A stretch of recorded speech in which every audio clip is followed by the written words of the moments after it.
The world awoke on June 12, 2025, to a Middle East fundamentally changed. The air still hummed with the ghosts of jet engines and the echoes of explosions. Operation Silent Dawn was no longer a contingency plan whispered about in classified briefings. It was a stark, terrifying reality. Intelligence reports, confirmed by multiple Western agencies, had indicated that Iran was just weeks away from enriching enough uranium for a nuclear weapon. The window for a conventional military strike was closing, and for Israel, the threat had become existential. The decision, when it finally came, felt both sudden and inevitable, a culmination of years of escalating tensions and failed diplomacy. The time for talk was over. The time for action had arrived. Planners in Tel Aviv and at the Pentagon had spent years meticulously mapping Iran's sprawling and heavily fortified nuclear program. The targets were not simple, above-ground buildings. They were buried deep beneath mountains protected by layers of reinforced concrete and steel. Key among them was the Fordow Fuel Enrichment Plant, a facility built into a mountain near the city of Qom, almost impervious to conventional bombs. Another primary target was the Natanz Enrichment Facility, a vast complex that had been the focus of past sabotage efforts. Finally, the Arak heavy water reactor, critical for a plutonium-based weapon, had to be neutralized.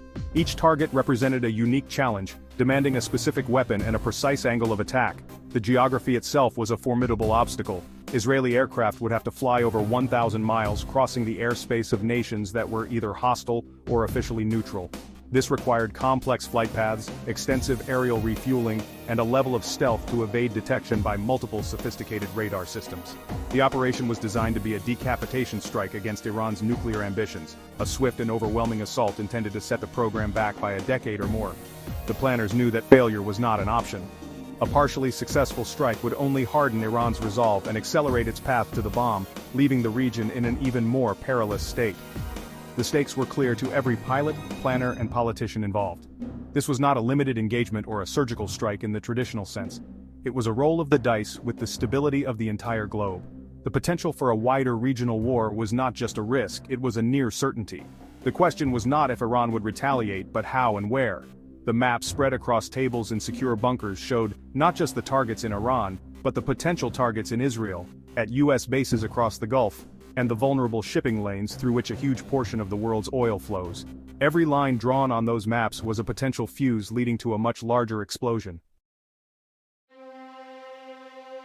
Inside the Kiryat, Israel's military headquarters in Tel Aviv, the atmosphere was electric with controlled tension. The war cabinet meeting had stretched for hours, fueled by endless cups of black coffee and grim intelligence updates.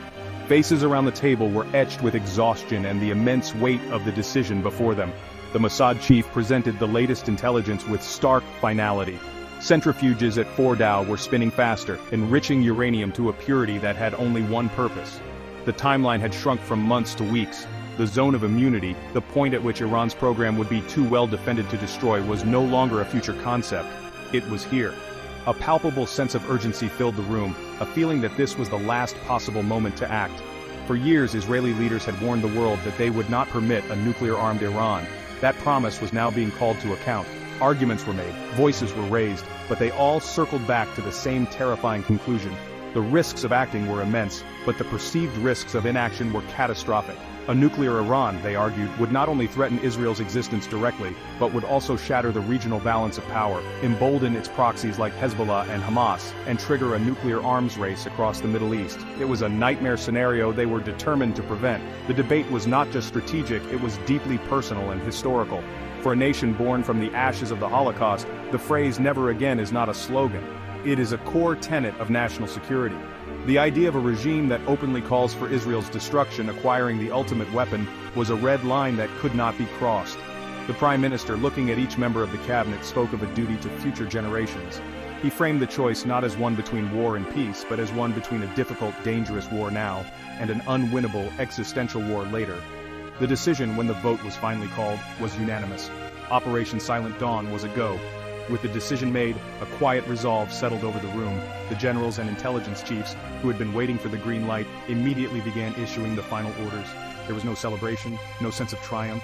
There was only the cold, hard reality of what was to come. They were about to plunge their nation, and potentially the world, into a conflict with unpredictable consequences. Every person in that room understood the gravity of their choice. They had just lit a fuse, and as they left the secure bunker and stepped into the pre-dawn quiet of Tel Aviv, none of them knew for certain where the explosion would end. Thousands of miles away, in the White House Situation Room, the mood was equally somber. The American involvement in Operation Silent Dawn was the culmination of a tense, difficult partnership. While the US shared Israel's goal of preventing a nuclear Iran, its leaders were deeply concerned about the consequences of a direct military strike. American officials had long favored diplomacy and sanctions, fearing a strike would trigger a massive regional war, endanger US troops stationed across the Middle East, and send catastrophic shockwaves through the global economy. The debate between Washington and Tel Aviv had been fraught with disagreement over timing and tactics for years. However, the same intelligence that had forced Israel's hand had also cornered the United States. The evidence of Iran's rapid progress was undeniable. The failure of the latest round of diplomatic talks had left few options on the table. When the Israeli Prime Minister made the call to the US President, it was less of a request for permission and more of a notification of intent. The President was faced with a stark choice: stand with his closest ally in the region or stand aside and watch the conflict unfold, potentially with even more chaotic results. Reluctantly, the decision was made to support the operation, not just diplomatically, but militarily. The American role was critical. US forces would not be dropping the primary bombs on the nuclear sites, a political distinction designed to provide a thin veil of deniability. Instead, their mission was to support and protect the Israeli strike force. This meant US F-22 Raptors would fly combat air patrols, creating a protective screen against any Iranian fighters that might scramble to intercept. US electronic warfare aircraft, like the E/A-18G Growler, would jam Iranian radar and communications, blinding their air defense systems at the critical moment. And most importantly, US naval assets in the Persian Gulf were put on high alert, ready to intercept the inevitable retaliatory missile and drone attacks. Beneath the strategic alliance lay a deep-seated fear of what came next. Pentagon planners ran countless simulations and nearly all of them ended with widespread conflict. The primary concern was the safety of tens of thousands of US personnel stationed at bases in Qatar, Bahrain, the UAE, and Iraq, all within range of Iranian missiles. There was also the USS Abraham Lincoln Carrier Strike Group in the Gulf, a powerful symbol of American might, but also a floating target. The president gave the order, knowing full well that he was putting American lives on the line. It was a strategic imperative wrapped in a profound sense of dread. The operation began in the deepest dark of night, just hours before sunrise. A wave of Israeli F-35 Yadir stealth fighters lifted off from air bases in the Negev desert, their sleek frames designed to be nearly invisible to radar. They flew in complete electronic silence, their mission to punch a hole through Iran's air defense network. They were the tip of the spear. Following close behind was the main strike package, heavily modified F-15I Ram Strike Eagles, not as stealthy as the F-35S, but capable of carrying the massive bunker-busting bombs needed to penetrate the deeply buried targets. It was a symphony of advanced aviation, each aircraft with a specific and vital role to play in the unfolding drama. As the strike force approached Iranian airspace, the silent phase of the operation ended. American E/A-18G Growlers, flying from carriers in the Gulf, unleashed a powerful barrage of electronic warfare attacks. They jammed Iranian early warning radars and communication nodes, sowing confusion and chaos among the air defense operators on the ground. At the same time, a swarm of small, stealthy drones launched hours earlier reached their targets, specific anti-aircraft missile batteries. The drones, packed with explosives, slammed into radar dishes and command vehicles, creating gaps in the defensive screen just as the Israeli jets arrived. This combination of cyber warfare, electronic jamming and physical destruction was designed to paralyze Iran's ability to fight back. The F-35S were the first to strike, firing precision missiles at known surface-to-air missile sites, further clearing the path for the heavy bombers. Then came the F-15S. Over Natanz and Fordow, they climbed high before diving steeply, accelerating to build up the kinetic energy needed to drive their payload deep underground. They released their GBU-57 massive ordnance penetrators, the largest conventional bombs in the US and Israeli arsenals. Each bomb, guided by GPS, slammed into the earth with pinpoint accuracy. Seconds later, deep subterranean explosions rocked the ground as the bombs detonated far below the surface, collapsing the reinforced tunnels and destroying the centrifuges within. The Arak facility was hit with a different set of munitions, designed to shatter the reactor core and make it unusable. The success of the initial wave was confirmed almost instantly. US reconnaissance satellites and high-altitude drones lingering safely out of range registered the seismic shocks and thermal blooms from the underground detonations. The data was relayed back to Tel Aviv and Washington in real time. The primary targets were hit, the underground facilities were collapsing. Operation Silent Dawn had, in its initial moments, achieved its main objectives. But as the Israeli jets turned for home, their fuel tanks running low, the sky over Iran was beginning to light up. The element of surprise was gone and the inevitable response was about to begin. The chaos on the ground in Iran was immediate. Air defense crews, their screens flickering with ghost signals and jammed signals, struggled to understand the scale of the attack. By the time they managed to get their systems back online and launch their own interceptor missiles, the first wave of Israeli jets was already gone. The S-300 missile systems, Iran's most advanced air defense, fired blindly into the sky, their missiles finding no targets. The attack had been too fast, too sophisticated. Humiliation quickly turned to rage. Within an hour of the first impact, the order was given from the highest levels of the Islamic Revolutionary Guard Corps. Execute the pre-planned response. The retaliation was swift, massive, and multi-pronged. It was exactly what US and Israeli intelligence had predicted and feared. The first wave consisted of hundreds of ballistic missiles launched from concealed sites across western Iran.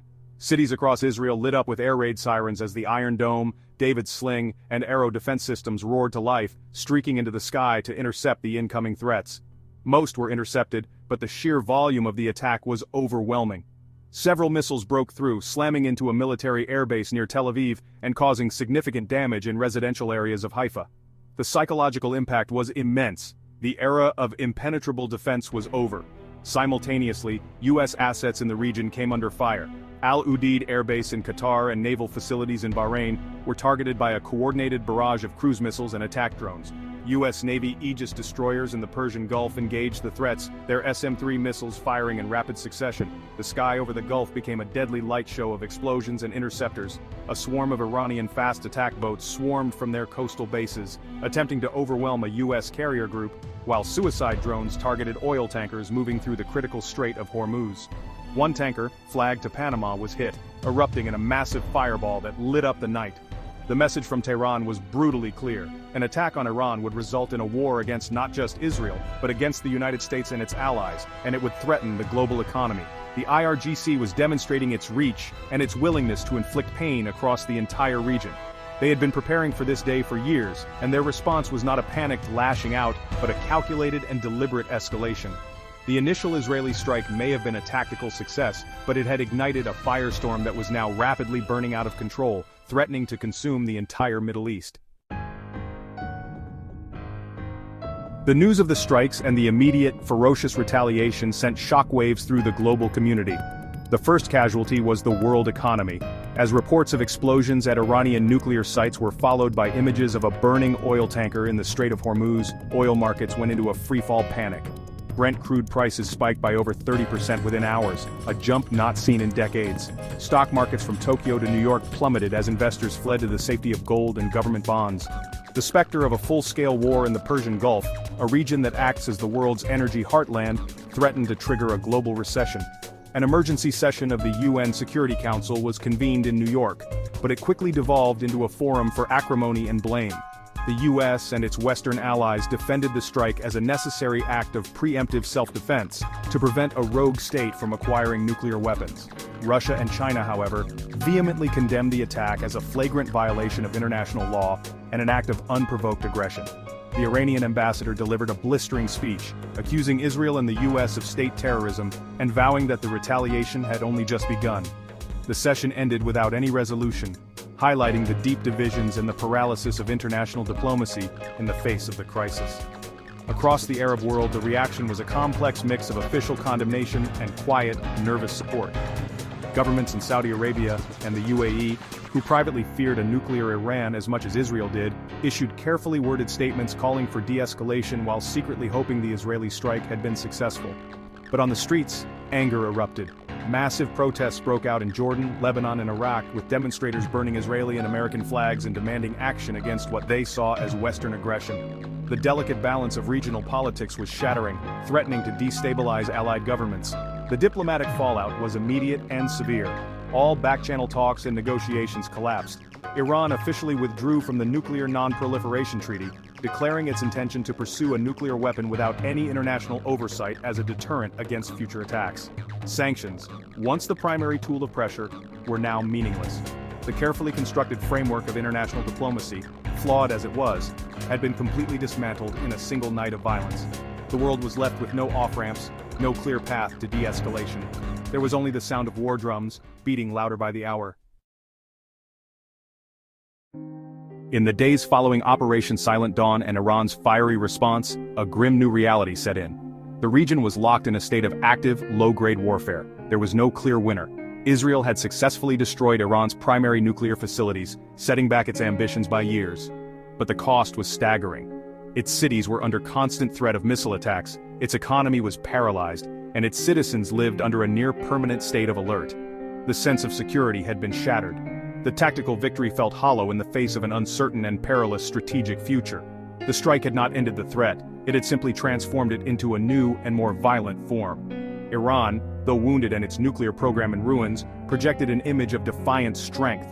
The regime used the attack to rally nationalist support, portraying itself as the victim of Western aggression. The IRGC's powerful retaliation had demonstrated its capability and resolve, proving it could inflict significant pain on its adversaries. But the country was also more isolated than ever, facing economic collapse and the prospect of a long, grinding conflict.